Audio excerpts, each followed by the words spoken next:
Every luxury car, every vacation, and even their beautiful house had been financed with money he couldn't repay.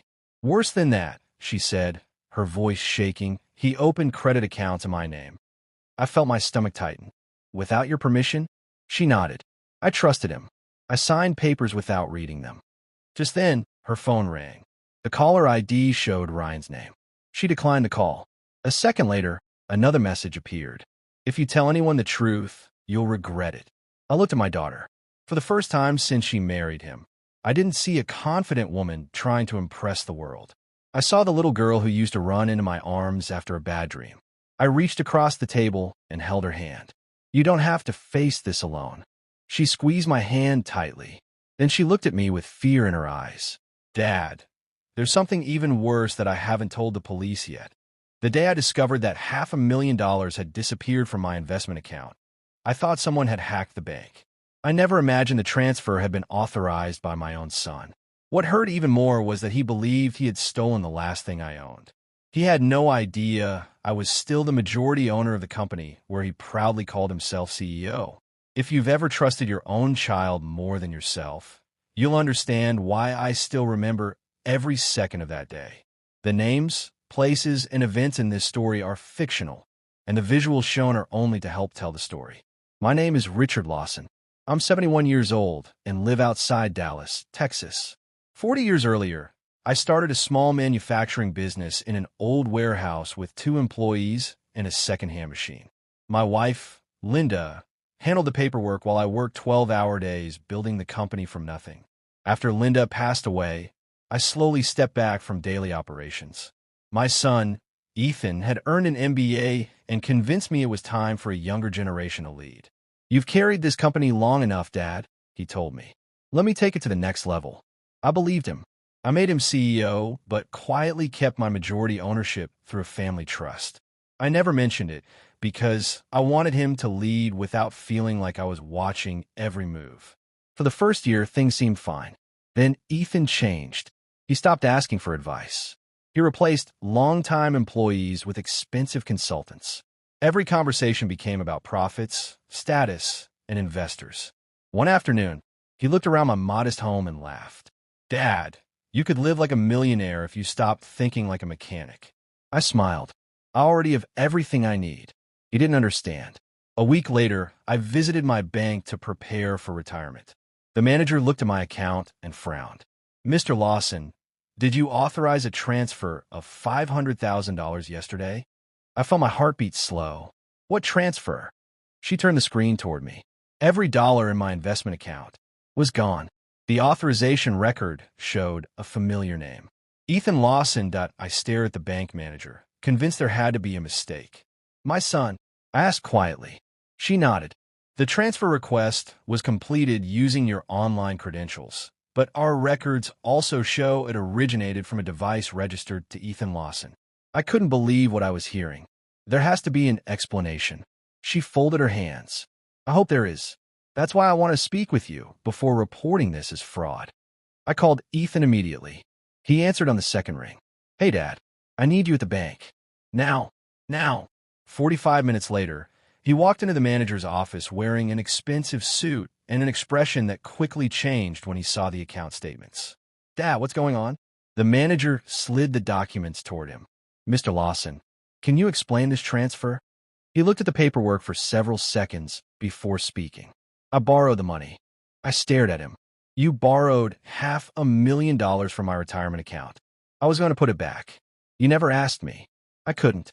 The board was pressuring me. We needed cash to close a deal. I felt something break inside me.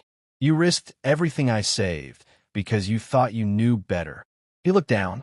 I thought once the company expanded, you'd never even notice. The bank manager spoke calmly. Without written authorization, this transaction may be considered unauthorized. For the first time, Ethan looked genuinely worried. Dad, don't do this. I stood slowly. This isn't about the money anymore. It's about trust. As I turned to leave, Ethan called after me. If this becomes public, I'll lose everything. I looked back at my son. Then I quietly said the words he never expected to hear. You should have thought about that before stealing from your own father. The next morning, I drove to company headquarters. The receptionist smiled. "Good morning, Mr. Lawson." Within minutes, an emergency meeting of the board of directors was called. Ethan walked into the boardroom looking confident. That confidence disappeared the moment the chairman stood up and said, "Mr. Lawson, before this meeting continues, there's something you clearly didn't know about your father's position in this company." The boardroom fell silent as I walked in. For years, I had stayed away from company meetings. I wanted Ethan to lead without feeling that I was standing over his shoulder. The chairman stood and welcomed me. "Mr. Lawson, thank you for coming." Ethan looked confused. "Dad, why are you here?" The chairman placed a folder in front of every board member. "Before we discuss the unauthorized transfer allegations, there's an important matter of corporate ownership." He turned toward Ethan. "When your father retired, he appointed you CEO." Ethan nodded. "I know. What you apparently didn't know is that he never transferred his controlling shares." The chairman opened the folder. "Richard Lawson still owns 51% of this company through the Lawson Family Trust." Ethan's face turned white. "That's impossible." I quietly slid the original trust documents across the table. "I wanted you to earn your position through leadership, not inheritance." No one spoke. The company's attorney broke the silence. "Based on the evidence presented by the bank and the ongoing fraud investigation, the board must vote on whether Mr. Ethan Lawson should remain CEO." Ethan looked at me desperately. "Dad, please." For a moment, I saw not a businessman, but the little boy who used to sit beside me in the workshop after school. "I never wanted this," I said. "I wanted a son I could trust." The vote was unanimous. Ethan was removed as CEO effective immediately. An interim executive was appointed while the investigation continued. As the meeting ended, Ethan stopped me in the hallway. "I know I failed you." I looked into his eyes. "You didn't fail because you lost money. You failed because you believed success was worth more than honesty." Tears rolled down his face. "I thought if I saved the company, you'd finally be proud of me." I placed my hand on his shoulder. "I've always been proud of the son I raised." My disappointment began the day you stopped being that man. For the first time since the investigation started, Ethan had no excuses left. Only the truth remained. The investigation lasted nearly 6 months. Every financial record was examined. Every transfer was traced. In the end, the investigators concluded that Ethan had acted alone.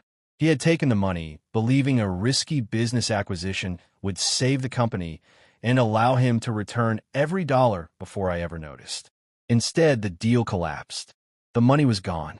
Because Ethan admitted what he had done and fully cooperated, the court ordered him to repay the stolen funds over time rather than imposing a lengthy prison sentence. He also accepted responsibility before every employee at the company. The hardest moment came when he stood in front of hundreds of workers. "I'm not here as your CEO anymore," he said. "I'm here as a man who betrayed the trust of the person who loved me most." The room was silent. Many employees had known me since the company's earliest days. They weren't angry because Ethan had failed. They were heartbroken because he